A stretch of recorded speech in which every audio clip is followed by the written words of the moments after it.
Gloire au Seigneur. J'aimerais qu'on puisse regarder ensemble dans 2 Rois, chapitre 20. On va lire du verset 1 jusqu'au verset 11. Alléluia! Et j'aimerais qu'on puisse prendre cette occasion parce que nous allons voir ici que c'est un roi en Israël qui a été guéri. Le Seigneur va lui dire, je te guérirai. Gloire au Seigneur.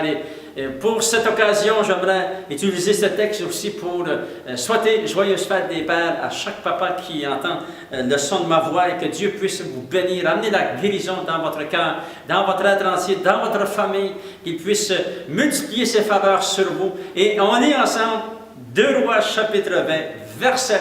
Écoutez bien, il dit, en ce jour-là, Ézéchias fut malade à la mort. Le prophète Isaïe, fils d'Amo, vint auprès de lui et lui dit, « Ainsi parle l'Éternel, donne tes ordres à ta maison, car tu vas mourir et tu ne vivras plus. » Ézéchias tourna son visage contre le mur et fit cette prière à l'Éternel.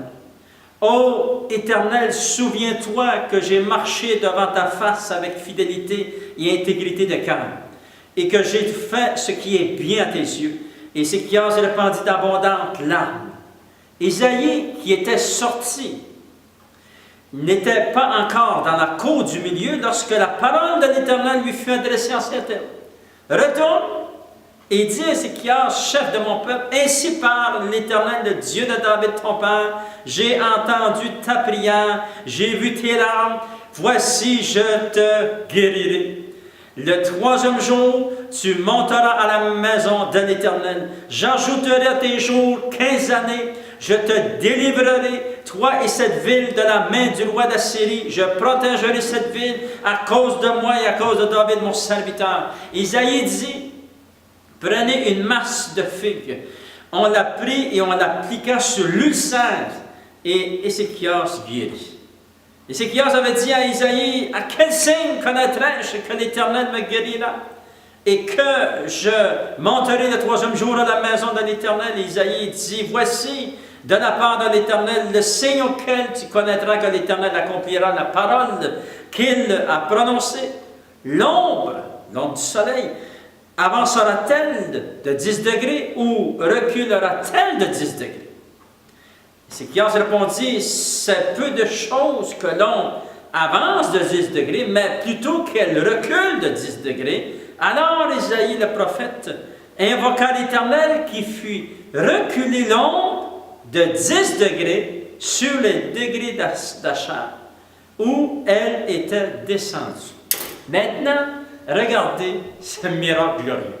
Ici, nous avons un roi qui dirige le peuple d'Israël, un père de famille. Nous avons un homme, et ça dit dans la parole de Dieu, qui était malade, et un ulcère était sa maladie, et que cette maladie le mena à la mort. Ça, c'est la première chose que nous remarquons. Cet homme qui est malade, couché dans son lit, ça dit que la maladie était tellement intense sur lui qu'il lui restait quelques jours à vivre. Et en plus, Dieu envoie son prophète, l'homme de Dieu, Isaïe. Tu vas aller voir cet homme et tu vas lui dire, donne tes ordres à ta maison parce que tu vas mourir. Vous savez, lorsque nous regardons ce texte, c'est vraiment une maladie très sévère, qui était très rapide, et puis cet homme, il restait quelques jours à vivre. Et je me dis, ça devait être épouvantable au niveau émotionnel, tout qui tournait dans son cœur, dans ses pensées, mon épouse, mes enfants, qu'est-ce qui va arriver avec le royaume, qu'est-ce que je dois faire, il me reste quelques heures à vivre, quelques jours, quelques mois, qu'est-ce que je dois faire? La panique était prise dans son cœur, je suis certain de cela. Et ça dit dans la parole de Dieu, c'est très important la réaction que nous allons voir qu'il a utilisée. Et ça, à cause qu'il connaissait le Seigneur, je vous encourage, si ça va bien dans votre vie, attachez-vous à Dieu, parce que s'il vient une épreuve, vous allez être prêt à passer à travers l'épreuve. Cet homme, parce qu'il était prêt à passer à travers l'épreuve, qu'est-ce qu'il a fait? Regardez qu'est-ce qu'il a fait. Il dit au verset 2, « Ézéchias se tourna son visage contre le mur, et il fit cette prière à l'Éternel. » La mort était en lui, la mort était dans sa direction, il devait donner ses ordres, et ça dit dans la parole de Dieu, il a eu assez de force pour tourner son regard vers Dieu, et il a fait cette prière à Dieu. Il a dit, Seigneur, ô Éternel, souviens-toi que j'ai marché dans ta face avec fidélité et intégrité de cœur, et que j'ai fait ce qui est bien à tes yeux, et ce qui a répandu d'abondantes larmes devant Dieu. Et cette prière a transformé sa vie, sa destinée, a transformé son royaume, a transformé sa famille, a transformé sa vie. Ouh! Parce que ça dit, après qu'il ait terminé cette prière, qui a duré peut-être 1 minute, ça dit dans la parole de Dieu que l'homme de Dieu, Isaïe, venait juste de quitter sa chambre, il était rendu dans la cour du roi, et que le Saint-Esprit lui a dit, tu vas retourner, et puis tu vas dire à mon serviteur que je vais te guérir. J'ai entendu ta prière, et je vais te guérir. Voyez-vous la puissance d'une prière, d'un homme, d'un père de famille, d'un homme qui crie à Dieu de tout son cœur. Souvenez, il est dit dans la parole de Dieu, chaque personne qui crie à Dieu, tous les exemples dans la parole de Dieu, chaque personne qui crie à Dieu avec un cœur sincère, Dieu intervient. Alléluia. C'est pour ça que les gens voient des miracles. C'est pour ça que Dieu intervient. C'est pour ça que cet homme a été guéri. Dieu va lui dire à travers la bouche de son serviteur, il va lui dire, j'ai vu tes larmes, voici, j'ai entendu ta prière, et j'ai vu tes larmes, voici, je te guérirai. Et le 3e jour, tu monteras à la maison de Dieu. Alléluia, gloire au Seigneur. Voyez-vous, la prière, la puissance de la prière a transformé sa vie. Et vraiment, Dieu est intervenu, et Dieu va lui dire, à travers la bouche d'Isaïe le prophète, dans 3 jours, tu vas monter à la maison de Dieu. Et là, on se pose la question, pourquoi dans 3 jours? Et j'aimerais qu'on puisse regarder cette grande révélation ensemble. Parce que l'homme de Dieu, Ézéchias, qui était malade, a demandé à Isaïe le prophète, il dit, à quel signe je vais reconnaître que Dieu m'a guéri? Parce qu'il n'était pas encore guéri. Il allait être guéri dans 3 jours. Il est encore malade, la mort est encore dans son cœur, dans son corps, et puis l'ulcère est encore là, il n'a pas disparu, et voici la révélation. L'homme de Dieu lui dit, Dieu est tout-puissant, voici le signe à lequel Dieu te dit, tu vas guérir dans 3 jours, tu vas te relever de ton lit, tu vas monter à la maison de Dieu, pour remercier Dieu. Qu'est-ce qu'elle a fait dans la maison de Dieu? C'était pour remercier Dieu. Maintenant, le grand signe est celui-ci. Est-ce peu de choses pour Dieu de reculer le soleil dans le ciel? Et c'est ça que Dieu a fait. Ça dit que Isaïe demanda à Dieu, et Dieu, il a reculé le soleil.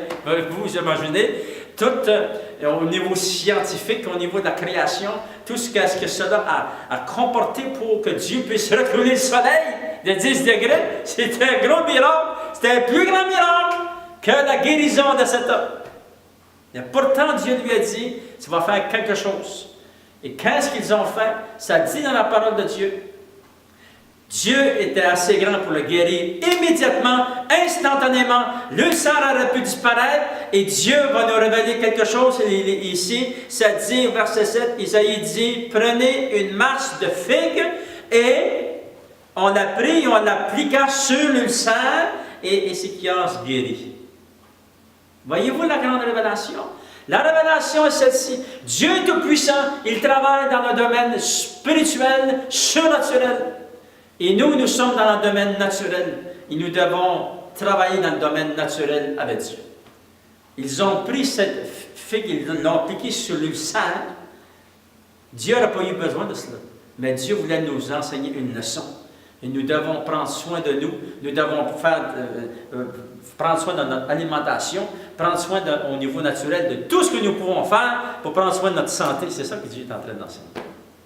Alléluia! Et Dieu a intervenu surnaturellement. Je vous encourage, père de famille. Je suis moi-même un père de famille. J'ai 2 beaux enfants et maintenant j'ai 2 beaux petits-enfants.